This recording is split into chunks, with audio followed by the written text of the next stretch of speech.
আসসালামু আলাইকুম, শুভেচ্ছা সহ আমন্ত্রণ চ্যানেল আই সংবাদে আপনাদের সাথে আছে আমি নবনীতা। বিস্তারিত সংবাদে শুরুতেই জানিয়ে দিচ্ছি ফ্রেশ আটা ময়দা সুজি সংবাদ শিরোনাম। থাইল্যান্ডে চলন্ত ট্রেনের ওপর ক্রেন পড়ে কমপক্ষে ৩২ জন নিহত ও আহত অনেকে, ট্রেনের বগি লাইনচ্যুত হয়ে আগুন।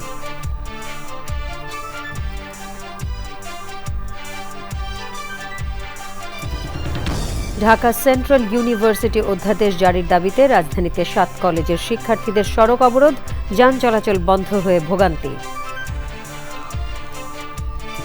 এবং ১২ই ফেব্রুয়ারিতে নির্বাচন হবে বলে মার্কিন কূটনীতিকদের জানালেন প্রধান উপদেষ্টা। ভোট ঘিরে ভুয়া খবর ও বিভ্রান্তি ছড়ানো হচ্ছে মন্তব্য।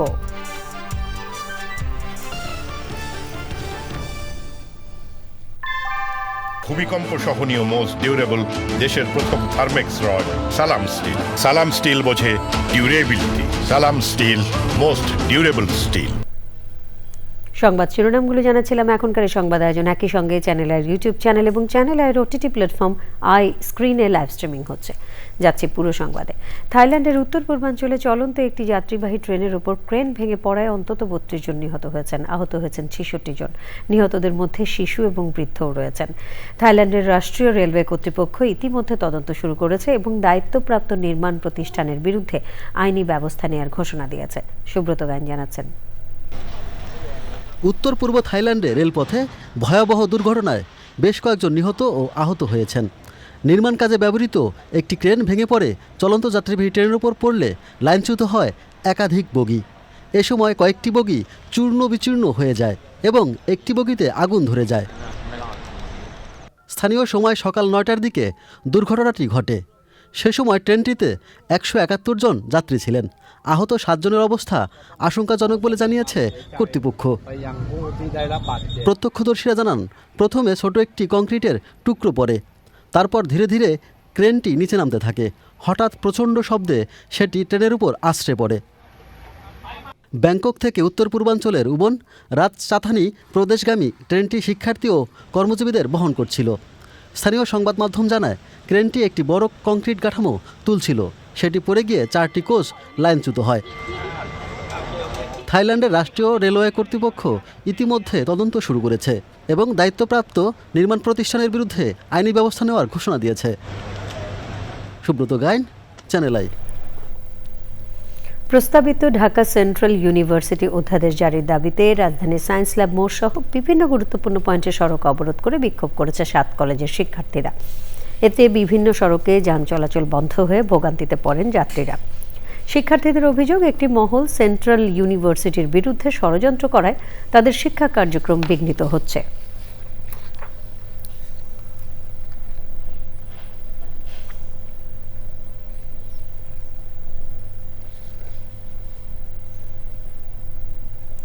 বিএনপির চেয়ারম্যান তারেক রহমানের সঙ্গে দেখা করেছেন ১২ দলীয় জোটের নেতারা। বিকেলে তারা বিএনপির গুলশান কার্যালয়ে যান। এটি সৌজন্য সাক্ষাৎ ছিল জানিয়ে বিএনপির মিডিয়া সেল বলেছে, রাজনৈতিক সৌজন্য ও পারস্পরিক সহযোগিতার অংশ হিসেবে এই সাক্ষাৎ হয়েছে। এ সময় বিএনপির স্থায়ী কমিটির সদস্য এবং নির্বাচন পরিচালনা কমিটির চেয়ারম্যান নজরুল ইসলাম খান উপস্থিত ছিলেন। ১২ দলীয় জোটের নেতাদের মধ্যে জমিয়তে উলামায়ে ইসলামের মহাসচিব মুফতি গোলাম মহিউদ্দিন ইকরাম, ইসলামী ঐক্য জোটের মহাসচিব মাওলানা আব্দুল করিম সহ জোটের একাধিক শীর্ষ নেতা উপস্থিত ছিলেন।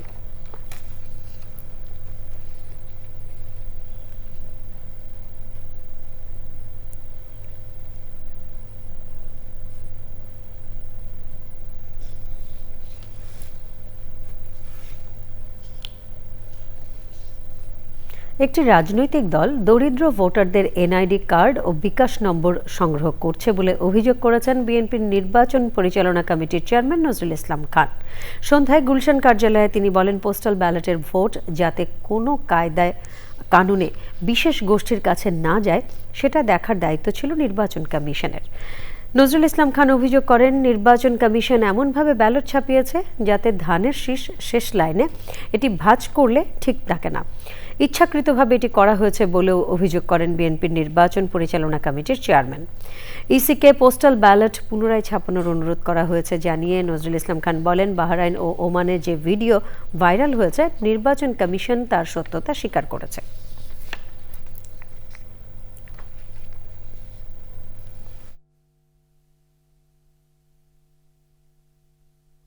একটি রাজনৈতিক দল বিভিন্ন স্থানে, শুধু ঢাকা মহানগরীতে না, বিশেষ করে দরিদ্র ভোটার যারা, বিশেষ করে একটু কম শিক্ষিত ভোটার যারা, তাদের বাড়ি বাড়ি গিয়ে এনআইডি কার্ডের ফটোকপি, ফোন নাম্বার এবং বিকাশ নাম্বার সংগ্রহ করছে।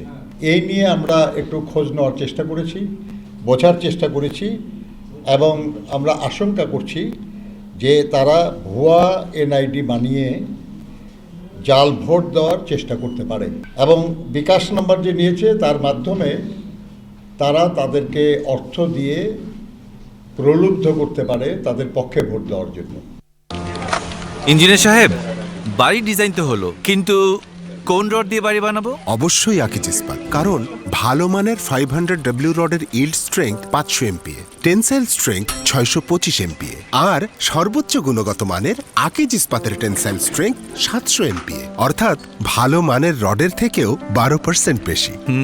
বুঝেছি, এখনই অর্ডার করছি অধিক শক্তিশালী আকিজ ইস্পাত। আকিজ ইস্পাত, কমিটেড টু কোয়ালিটি। প্রধান উপদেষ্টা প্রফেসর ডক্টর মোহাম্মদ ইউনূস বলেছেন, আগামী 12ই ফেব্রুয়ারি নির্ধারিত সময় অনুযায়ী সাধারণ নির্বাচন ও গণভোট হবে। এ বিষয়ে অন্তর্বর্তী সরকার প্রতিশ্রুতিবদ্ধ।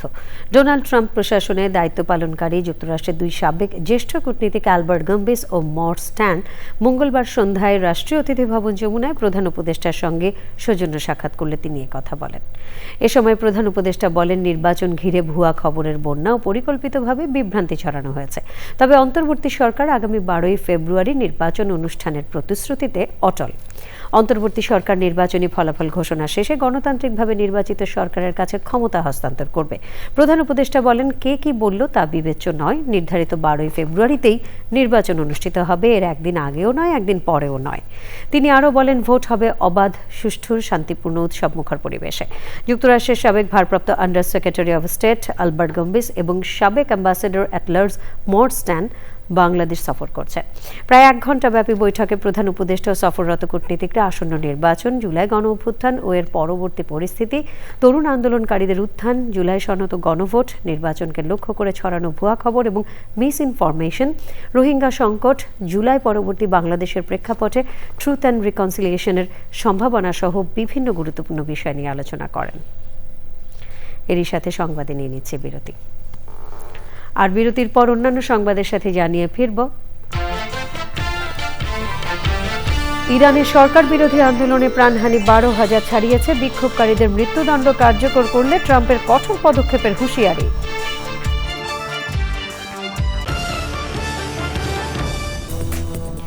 বিরতির পর আবারও আমন্ত্রণ।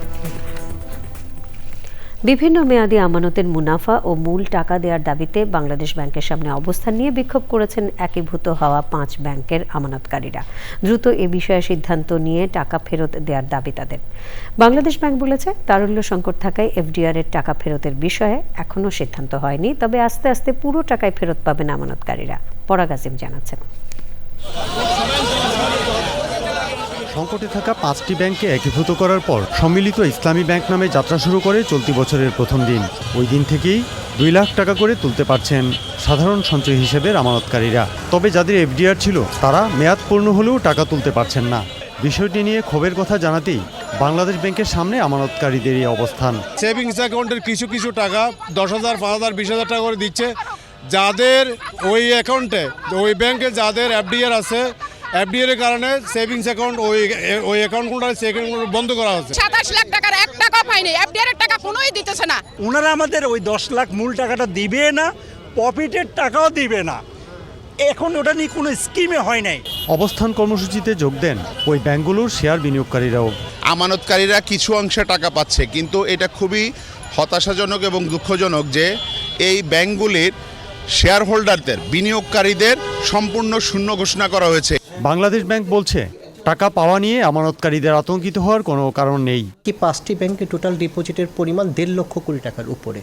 অবশ্যই এই পরিমাণ অর্থ যোগান দেওয়া সরকারের পক্ষে এই মুহূর্তে সম্ভব না। মানে সকলের টাকাই সুরক্ষিত থাকবে। হয়তোবা প্রয়োজন মোতাবেক এই মুহূর্তে সবাই টাকা চাহিদা মোতাবেক পাচ্ছেন না, এর অর্থ এই না যে তার টাকাটি খোয়া গিয়েছে।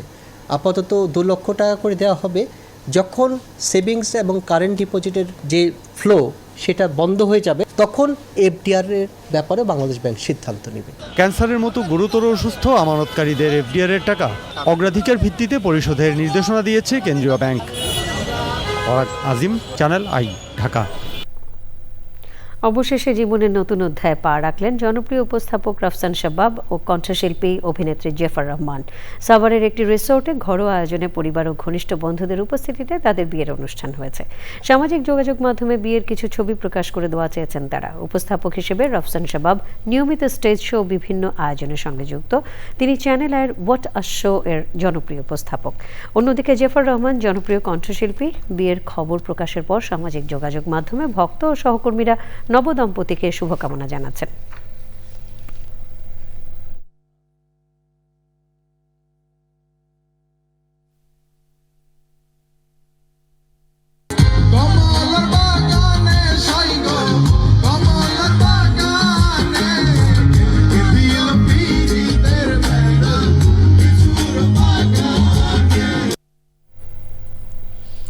এবারে আন্তর্জাতিক সংবাদ।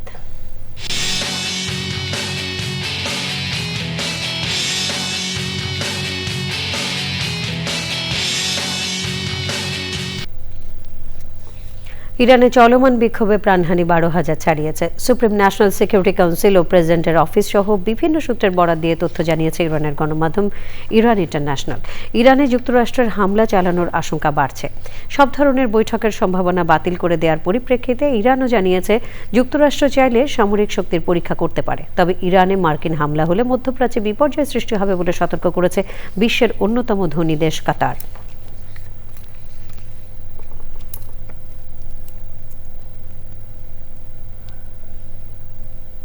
এবারে কৃষি সংবাদ।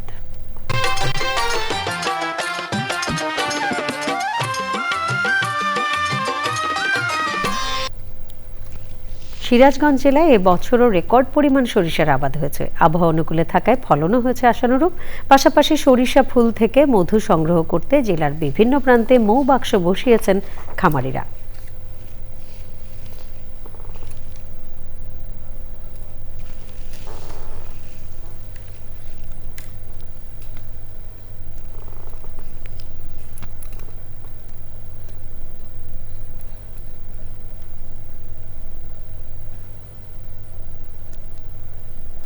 এবারে প্রকৃতি সংবাদ।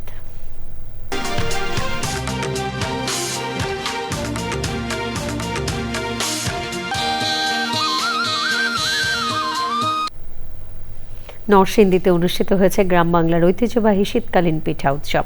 শীতের ঐতিহ্য, গ্রামীণ সংস্কৃতি এবং বাঙালির আবেগকে ধারণ করে পরিবেশ বান্ধব এই পিঠা উৎসবের আয়োজন করে পলাশ রেসিডেন্সিয়াল মডেল কলেজ। নানা শ্রেণী পেশার মানুষের উপস্থিতিতে উৎসব মুখর ও প্রাণবন্ত হয়ে ওঠে মেলা প্রাঙ্গণ।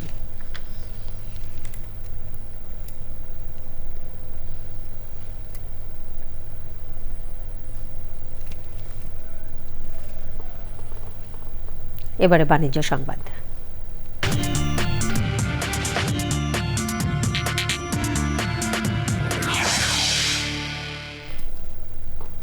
আগামী 16-17 জানুয়ারি ঢাকায় অনুষ্ঠিত হবে south Asian federation of accountants suffer আন্তর্জাতিক সম্মেলন। 1984 সালে প্রতিষ্ঠিত দক্ষিণ এশিয়ার সার্ক সদস্য দেশগুলোকে নিয়ে আঞ্চলিক ফোরামের এই সম্মেলন ইন্টারন্যাশনাল ফেডারেশন অফ অ্যাকাউন্ট্যান্টস IFSCর প্রেসিডেন্ট প্রথমবারের মতো অংশ নেবেন বলে জানিয়েছেন সংশ্লিষ্টরা। দেশের 5 শতাধিক চার্টার্ড অ্যাকাউন্ট্যান্ট ছাড়াও সার্ক দেশগুলোর প্রতিনিধিরা এতে অংশ নেবেন। দুপুরে রাজধানীর কারওয়ান বাজারের সিএ ভবনে the institute of chartered accountants ICAB-তে অনুষ্ঠেয় সংবাদ সম্মেলনে 2 দিনের সাফা আন্তর্জাতিক সম্মেলনের বিশদ তুলে ধরা হয়। এ সময় ICAB-র প্রেসিডেন্ট NK মবিন, সাবেক প্রেসিডেন্ট মোহাম্মদ ফরহাদ হোসেন সহ সংশ্লিষ্টরা উপস্থিত ছিলেন। পরবর্তী প্রজন্মের পেশা, নৈতিক কৃত্রিম বুদ্ধিমত্তা ও টেকসই প্রতিবেদন একীভূতকরণ স্লোগানে সাফা কনফারেন্সে 3টি টেকনিক্যাল সেশন থাকবে। এতে সার্ক অঞ্চলের প্রতিনিধিরা ছাড়াও বিডার নির্বাহী চেয়ারম্যান চৌধুরী আশিক মাহমুদ বিন হারুন সহ বাণিজ্য মন্ত্রণালয়ের সংশ্লিষ্টরাও অংশ নেবেন। আমরা ইন্টারন্যাশনাল কনফারেন্সগুলো আমরা অ্যাটেন্ড করি, বাট ওনাকে বাংলাদেশে আনাইতে ফার্স্ট টাইম আমরা অ্যারেঞ্জ করেছি এবং উনি কালকে রিচ করবেন। সাফা ইজ এ রিজনাল বডি, অনেকদিন ধরেই চলছে, আমরা করছি। আমাদের এবারকার রিমার্কেবল পার্ট হচ্ছে যে সাফার লিডারশিপে বা প্রেসিডেন্টশিপটা আমাদের কাছে। সংবাদে আবারও নিয়ে নিচ্ছে বিরতি, আর বিরতির পর খেলার খবরে থাকছে ঝটিকা সফরে ঢাকা ঘুরে গেল বিশ্বকাপ ফুটবলের ট্রফি। স্বপ্নের ট্রফির সাথে ছবি তুলে উচ্ছ্বসিত জাতীয় দলের অধিনায়ক জামাল ভুঁইয়া।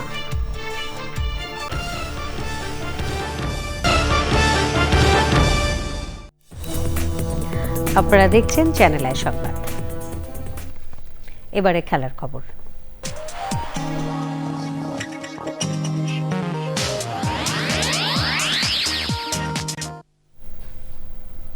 ফুটবল বিশ্বের কোটি ভক্তের স্বপ্নের ফিফা বিশ্বকাপ ফুটবল ট্রফি বিশ্ব পরিভ্রমণের অংশ হিসেবে একদিনের জন্য এসেছিল ঢাকায়। এ নিয়ে 4 বার সোনালী এই ট্রফি আসলো বাংলাদেশে। বিশ্বের 30টি দেশের 75টি স্পটে প্রদর্শিত হয় ফিফা বিশ্বকাপ ফুটবলের মূল ট্রফি। স্বপ্নের এই ট্রফির ঢাকায় আগমনে উচ্ছ্বসিত জাতীয় দলের খেলোয়াড় থেকে ভক্তরা। তানভীর আহমেদ জানাচ্ছেন। বিশ্বকাপের সোনালী ট্রফি খেলোয়াড়দের আবেগ অধ্যাবসায়ের ফল। সেই ট্রফি কাছ থেকে দেখা যে কারুর জন্যই আরাধ্য।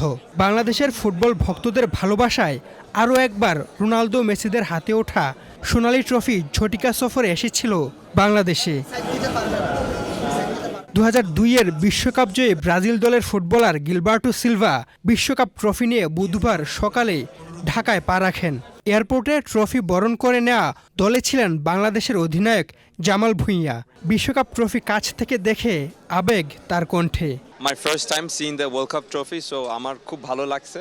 আমি তো মনে করছি ট্রফি একটু ছোট, বাট এটা আসলে অনেক বড়।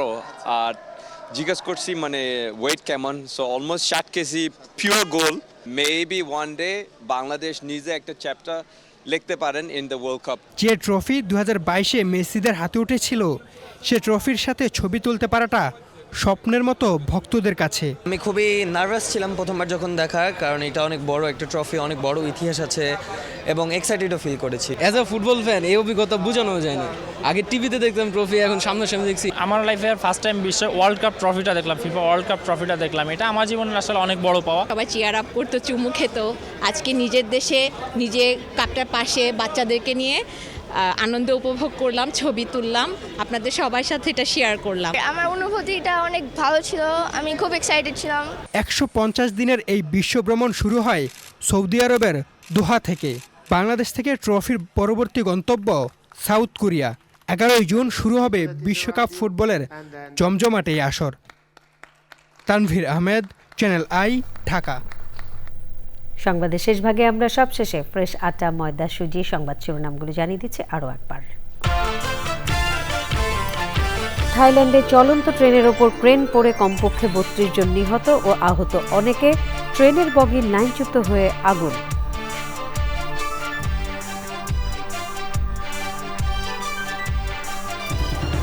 ঢাকা সেন্ট্রাল ইউনিভার্সিটি অধ্যাদেশ জারির দাবিতে রাজধানীতে 7 কলেজের শিক্ষার্থীদের সড়ক অবরোধ, যান চলাচল বন্ধ হয়ে ভোগান্তি। এবং 12 ফেব্রুয়ারিতেই নির্বাচন হবে বলে মার্কিন কূটনীতিকদের জানালেন প্রধান উপদেষ্টা। ভোট ঘিরে ভুয়া খবর এবং বিভ্রান্তি ছড়ানো হচ্ছে মন্তব্য।